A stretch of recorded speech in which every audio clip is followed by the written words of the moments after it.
반갑습니다.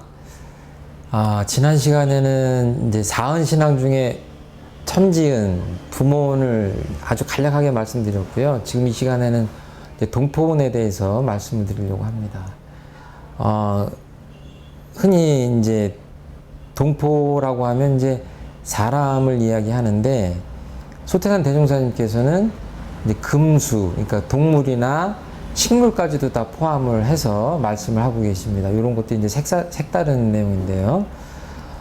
소태산 대종사님께서는 그 원불교 정전에서 사람도 없고, 금수도 없고, 초목도 없는 곳에서, 그러니까 풀이나 나무도 없는 곳에서 나 혼자라도 살 수 있을 것인가 하고 생각해봐라. 이런 표현을 하시면서 동포운에 대한 이 중요성을 말씀하고 계십니다. 사실은 지금 제가 이렇게 입고 있는 옷이나 뭐 안경이나 뭐 아침에 먹은 음식이나 또는 제가 타고 다니는 자동차나 뭐 이런 모든 물건들, 제가 사용하는 모든 물건들을 가만히 생각해 보면 제가 직접 만든 것들은 거의 없다고 해도 과언이 아닙니다. 지금 이 동영상을 보고 계신 분들도 마찬가지일 거예요.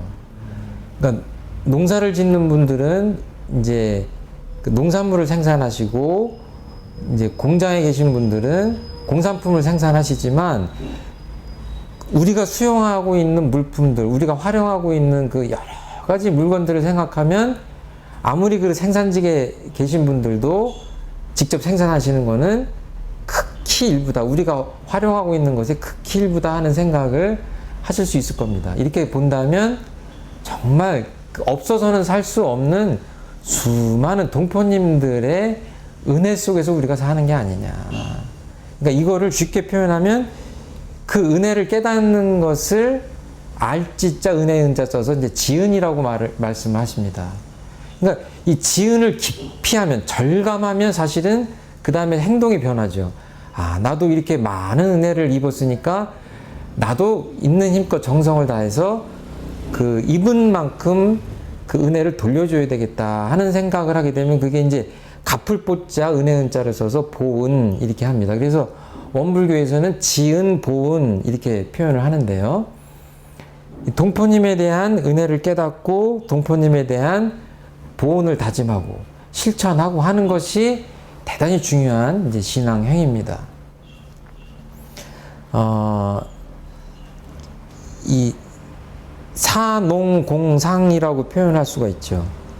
그러니까 여러 가지 직업이 있지만 그분들끼리 사실은 그 은혜를 주고받으면서 이 세상이 돌아가고 있습니다. 그러니까 직업이 다를 뿐이고 하는 일이 다르지만, 그 물건을 생산하는 분, 또는 관공서에서 행정을 보시는 분, 길거리에서 뭐 교통 정리를 하는 분, 또는 그 정치를 하는 사람, 학교에서 아이들을 가르치는 교사 선생님, 이런 분들이 자기 그 나름대로의 그 특기를 발휘하면서 이 세상을 위해서 보온을 하는 것이죠. 이것이 그냥 단순히 내 직업을 갖고 밥벌이를 하는 것이 아니라 서로의 은혜를 감사하게 생각하고, 나도 내 있는 힘껏 보온을 한다고 생각하면 그것이 그냥 그 일상생활이고 직업생활이면서도 그것이 신앙생활일 수 있다. 그러니까 원불교의 신앙은 이런 겁니다. 그러니까 특별히 어떤 신앙행위를 하는 것이 아니라 감사한 마음으로, 보온하는 마음으로 열심히 땀 흘려 일하면 그것 자체가 대단히 훌륭한 동포 보온, 그 신앙행위가 될 수가 있다. 이제 이런 그 신앙의 어떤 이 뼈대를 갖고 있습니다. 그래서 어렵게 생각할 것이 아니라, 내가 택시를 탈 때 기사님한테 고맙다고 표현하고, 식당에 가서 밥을 먹을 때도 그냥 내 돈 내고 내가 먹는다고 할 것이 아니라, 그 나한테 서빙을 하는 그 직원분한테도 고마운 마음을 갖고 고맙다고 표현해보고, 또 그 음식 하나가 오기까지의 그 숱한 그 과정들을 생각하면 그 안에 천지님의 은혜, 부모님의 은혜, 동포님의 은혜가 다 녹아있는 것이 내 밥상에 왔구나 하는 생각을 하면서 고마운 마음으로 먹고 내가 이 음식을 섭취해서 또 많은 보온을 하리라. 이제 이런 식으로 생각을 하고 이렇게 산다면 그것이 참 훌륭한 신앙이 된다.